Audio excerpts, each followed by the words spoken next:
Hello, and welcome back to Star Control 2 with me, Casey's Crag. This is episode 25, and we have just, last episode, we completed the zoq-fot-pik Maidens quest, I guess you'd call it. Where we got the beast in Delta Lensis, way up at the top of the map, and then we gave it to Zex, and he tried to renegade on his deal and to capture us, I guess. But the beast got free on his ship or on his base or whatever, and killed him. And instead we landed on the planet, got the zoq-fot-pik Maidens, and brought them to Tanaka. So now he is procreating wildly, I presume, with the maidens, and they are reproducing the zoq-fot-pik race. So since we've done all this stuff, we also discovered 2 rainbow worlds last episode, thanks to information from the Thredash and the zoq-fot-pik. So we're going to give that information to the Melnorme to get a ton of credits, and we also have some biodata too. And then we're going to figure out what we want to do next based on the information we have.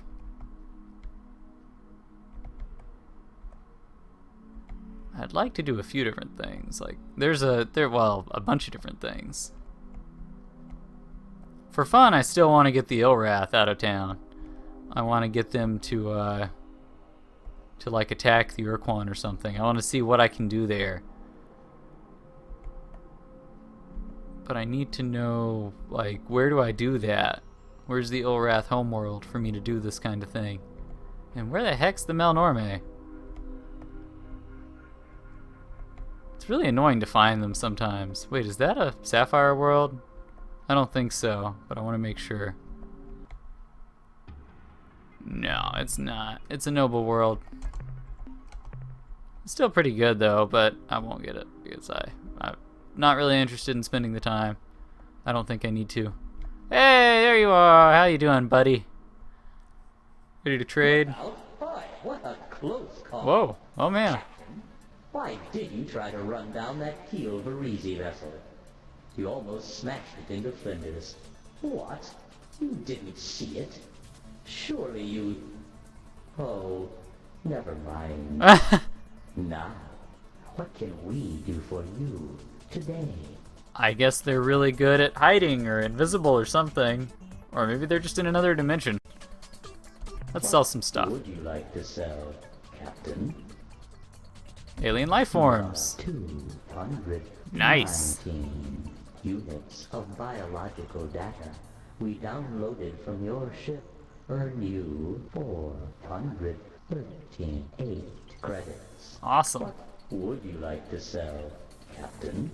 Information on rainbow Your worlds. ship's log indicates that you discovered the whereabouts of 2 of the rainbow worlds, which so fascinate us. In exchange, we will give Nice. you 1,000 credits. Most credits I've had so far. What trade items would you like to buy today? Let's get some information. How wonderful, Captain. Alright, let's get some historical information. When the Dnyarri took control over the milieu, one race fought back. The Taelo. These slow, quiet creatures were silicon-based life forms, but bore little resemblance to the modern Genjesu. Okay. Taelo were natural immunes to the Dnyarri's psychic compulsion. They were unaffected by the creature's power, and the Dnyarri would not permit anyone to exist outside their control. So they ordered the remaining races of the milieu to attack and destroy the Taelo home planet. This planet was one of the few milieu worlds located in this region of space. Okay. I believe you call their star Delta Vulpeculae. I'll have to investigate that. was a moon revolving about the second planet. I'm sad to say that the Taelo were, indeed, eliminated. However, at the time of their devastation they had completed a device which they thought would give the race's psychic immunity like their own.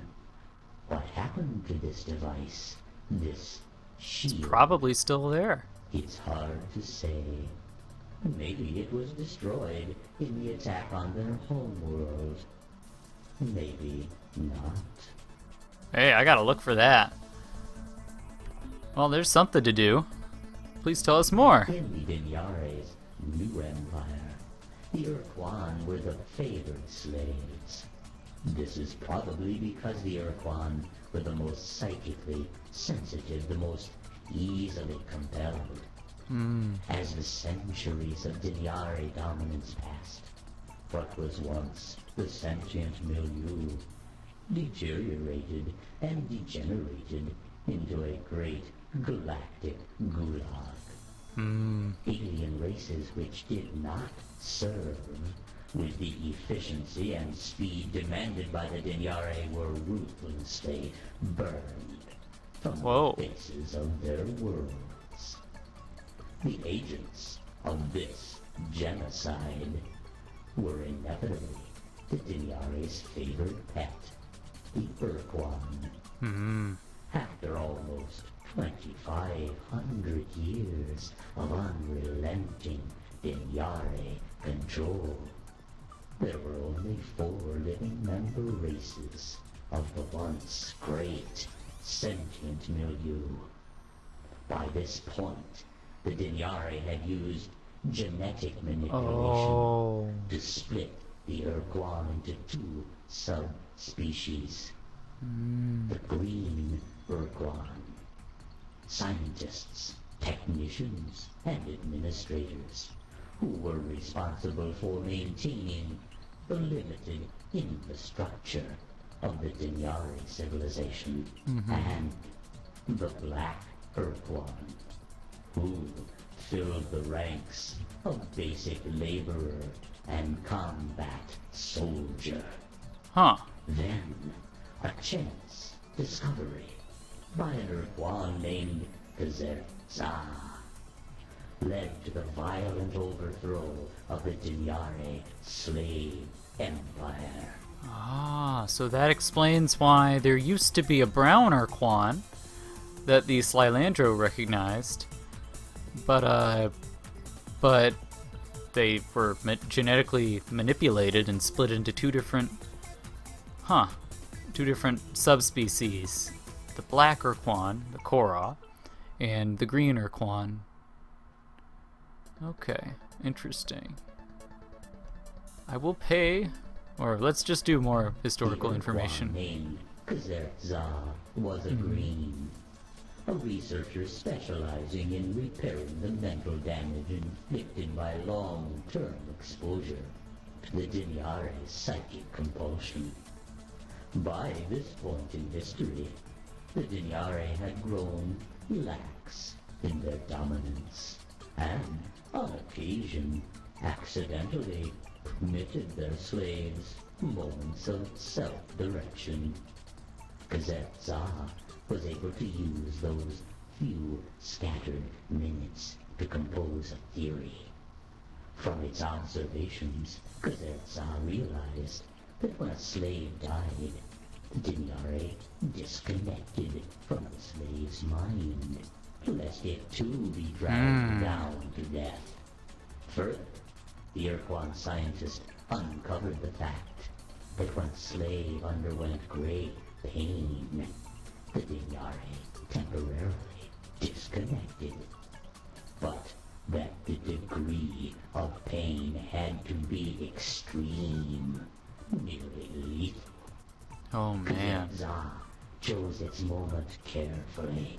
It waited until it was near an open transmission unit.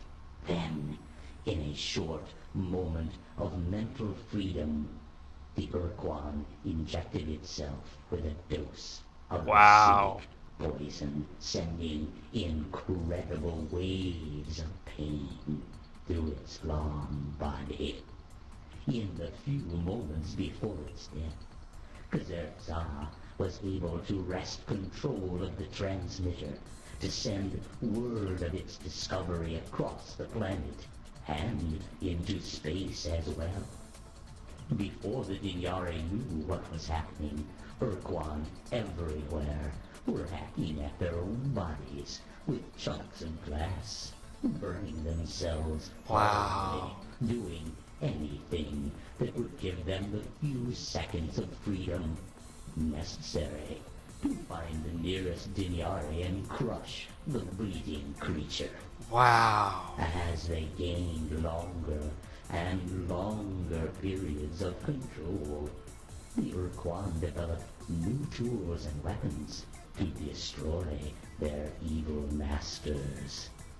The most gruesome of these devices was the excruciator, a mechanism which was inserted directly into the brain and generated a constant stream of agony.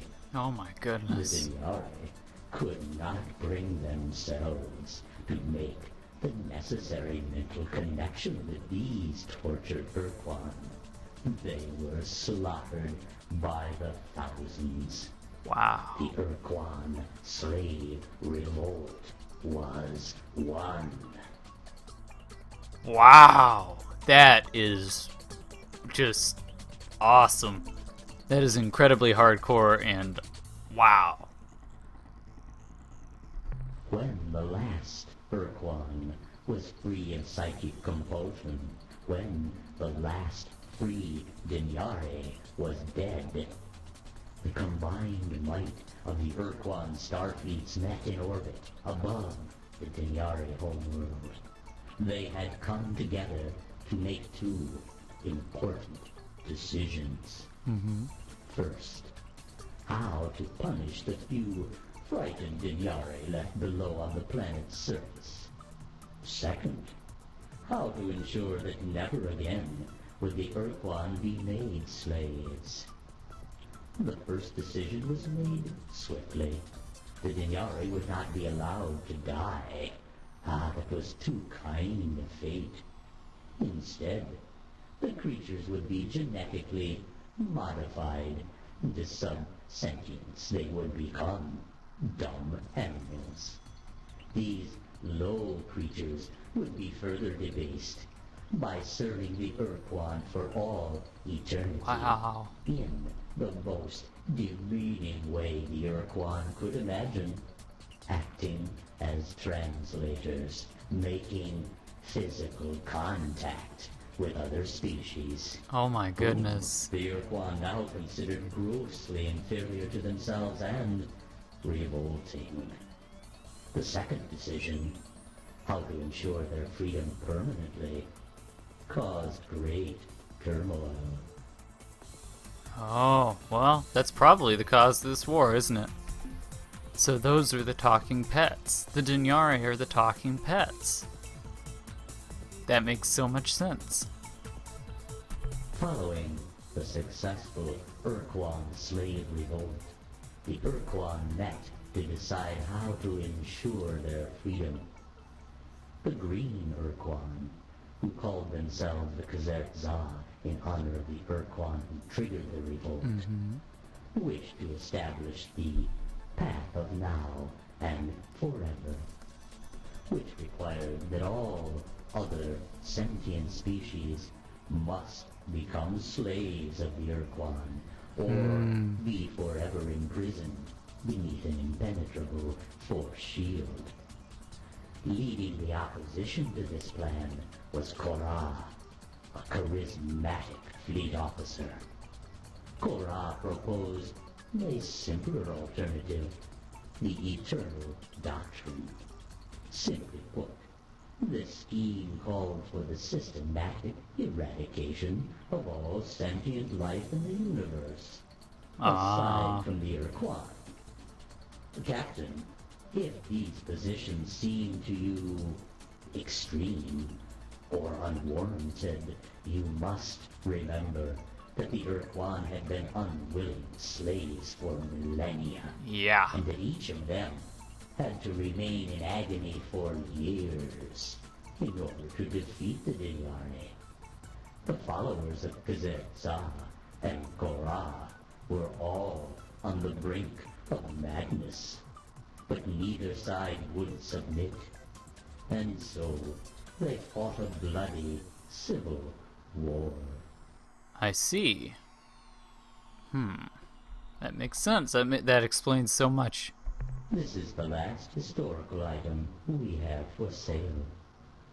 The civil war between the Green Ur-Quan, the followers of Zoq, and their opponents, the death-dealing Korra, lasted for decades. It is likely that they would have annihilated each other, were it not for a chance discovery by Zoq, a precursor battleship. The vessel was huge, many times the size of the Ur-Quan's vessels. The precursor ship sliced through the Korra forces in days. The Korra were defeated. However, in their victory, the Zoq were humble. They realized that there was a chance that they were wrong, and the Korra were right. Instead of destroying the Korra, the Zoq let them go, directing them to make their way through the stars, traveling against the spin of the galaxy. The Zoq would travel in the opposite direction, and when the two Ur-Quan forces met, they would fight again in ritual combat, with the precursor battleship given to the winner. Oh. Captain, this is happening here and now. The Zoq, the Ur-Quan who enslaved her, are fighting their ritual battle against the Korra in a large area centered near the Craterus constellation. Ah. If the Korra win this battle, Captain, the Zoq will stand aside and let them kill us all. We believe it is your destiny to prevent this from happening. Okay. Well then, I guess I'll have to live up to that, won't I?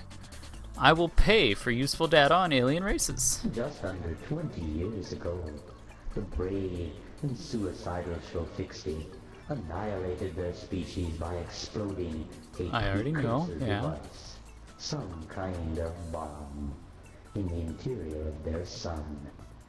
The resulting storm of solar flares cooked the life off the zoq-fot-pik homeworld, and incinerated over 100 Ur-Quan dreadnoughts Wow. which had just entered the system to conquer the zoq-fot-pik. In actuality, there are still at least a dozen zoq-fot-pik left alive in the galaxy. 1 or 2 are at Delta Gorno, guarding the dead hulk of their once beautiful world. Others can be found in Vox space. Already done it.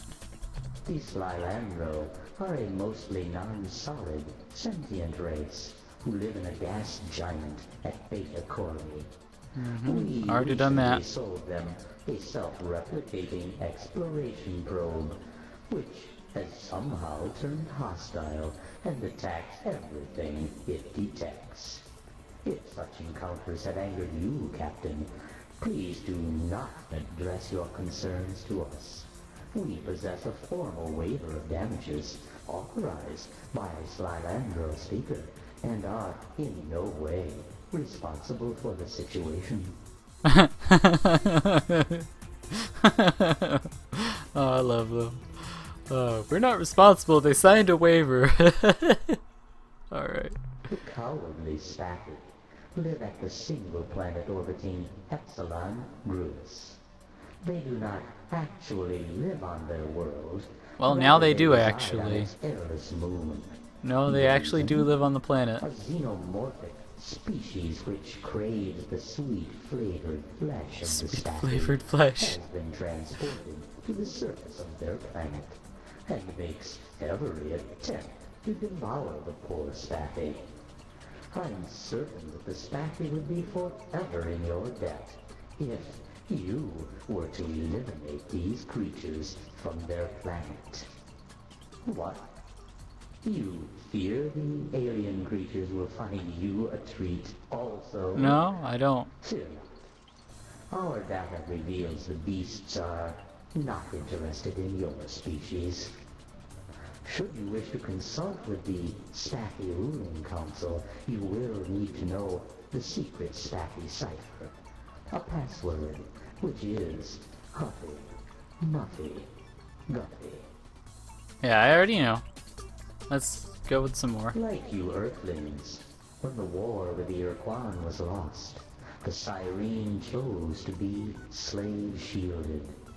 Their new world is at Beetlejuice. Learned this from the Arilu. The Cyrene starbase is crewed by the starship commanders and crew who were decommissioned at the end of the war.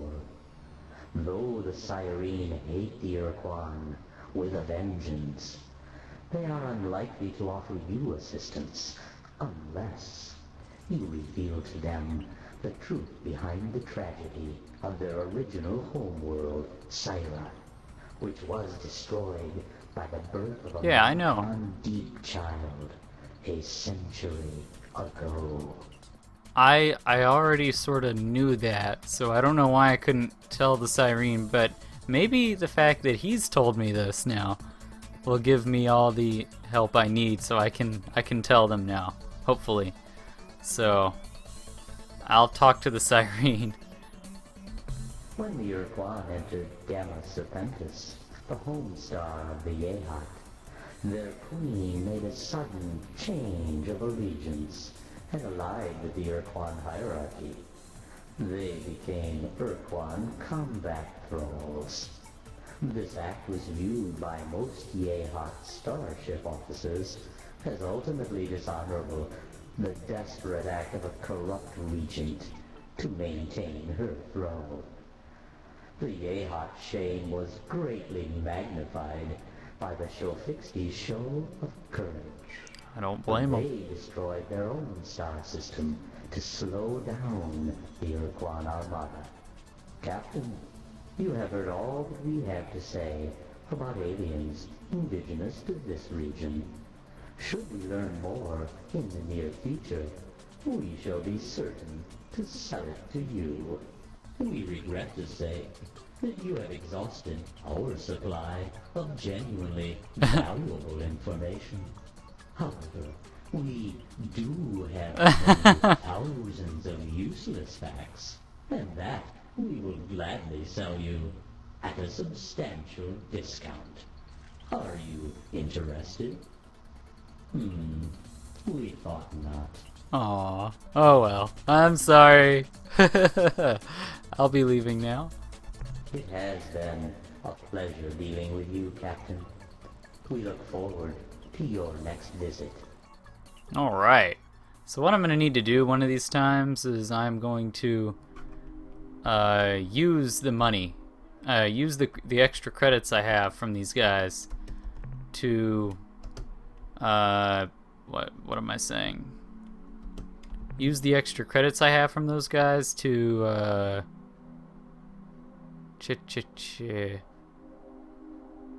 to get, you know, I can actually go ahead and do that. Let's actually go ahead and do that since it's like right next door. Let's just go to Sol, trade out our fuel tanks, and try and get a ton of money.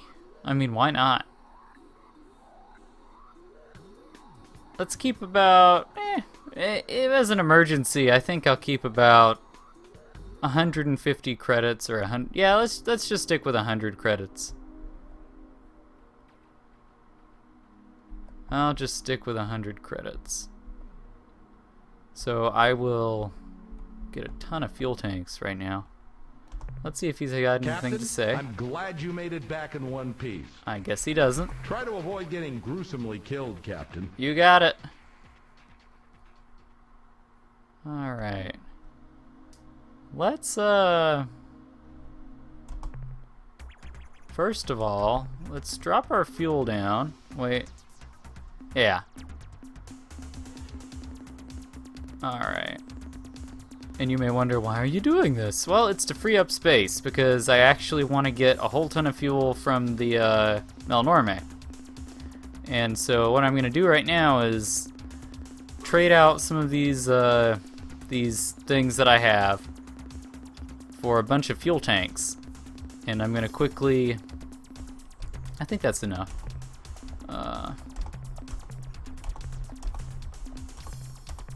Alright, let's get lots of these.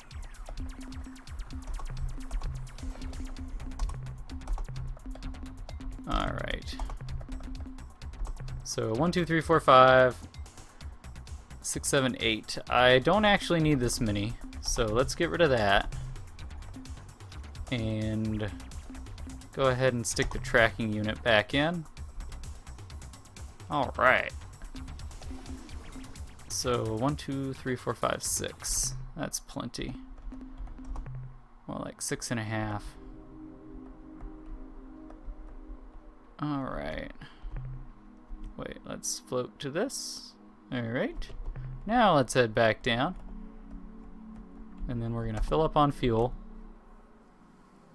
Get a ton of it.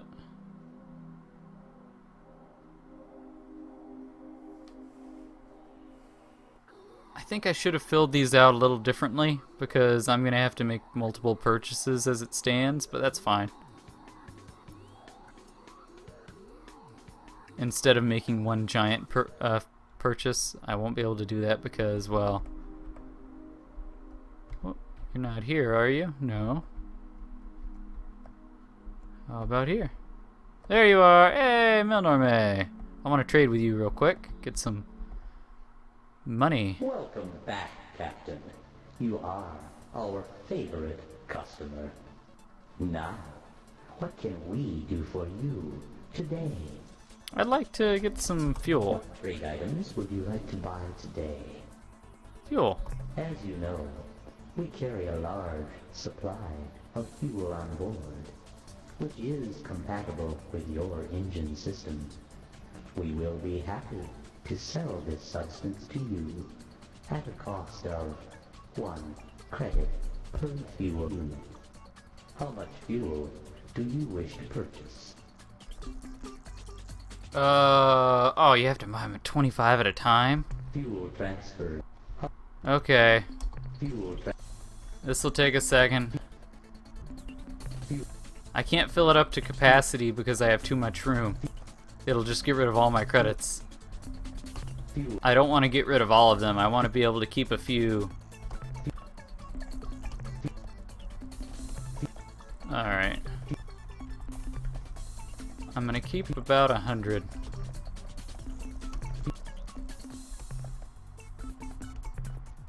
Alright. There we go. That's good.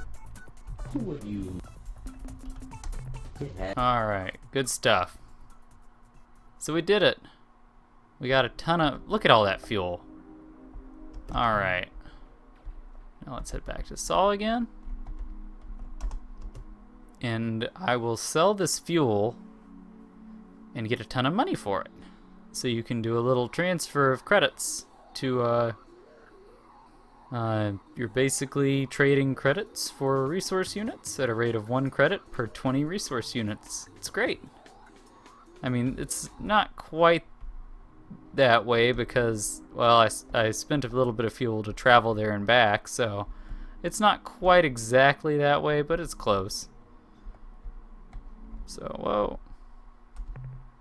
Ah, Captain. Oh. Try to avoid getting gruesomely killed, Captain. I didn't actually mean to talk to him. Let's outfit the starship and sell this fuel. Get down to 310. Look at all my money. I love it. And that should help a lot.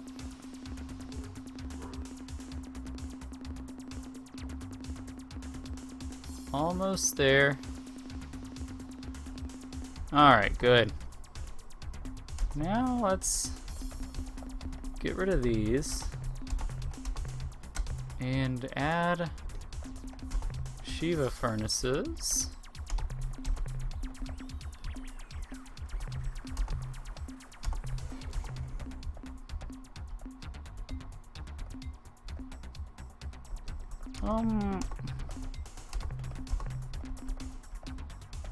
I actually don't know if I want to get a 4th Shiva furnace instead.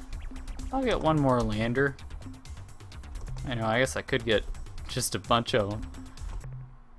Doesn't matter at this point. Okay, I have all my crew. Great. So this is awesome. We have discovered the entire, or we've uncovered all the information we could get from the Melnorme. So next time, I guess what we'll do is we will try and I guess we'll try and let's see. Well, next time, oh, I know what we'll try. We'll try and talk to the what are they called? The Siren again. And we'll try and see if we can get the Mycon, or sorry, convince them that the Mycon destroyed their homeworld and get their help. So yeah, that'll be great. We'll see what happens next time. Have a good one, everybody.